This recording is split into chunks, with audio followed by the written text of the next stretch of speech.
Newly released research from McMaster University suggests after the initial stay-at-home order, it may not have been necessary to keep schools closed. In later periods when schools were reopened or closed, we didn't see an impact on community-level transmission, and rather the patterns of transmission we saw in schools were much more reflective of what was already happening in the community. Mom Lisa Wagowski says all along she wondered whether the closures were doing more harm than good. The masks, the screening, the COVID tests that were readily available, the cohorting.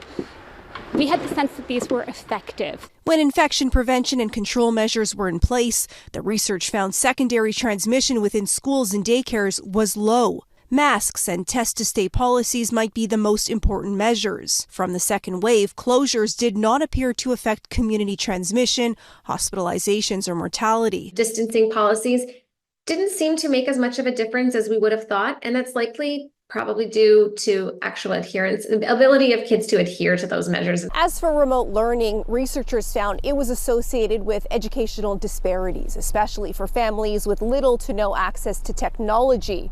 School closures also limited student interaction, which impacts emotional and social development. I would have been happier at school with my friends in person. It's much more interesting. I lived on my computer, which was not really healthy for me and my development and stuff. The researchers say their review provides a foundation on how to handle significant outbreaks of other variants or infectious diseases in the future.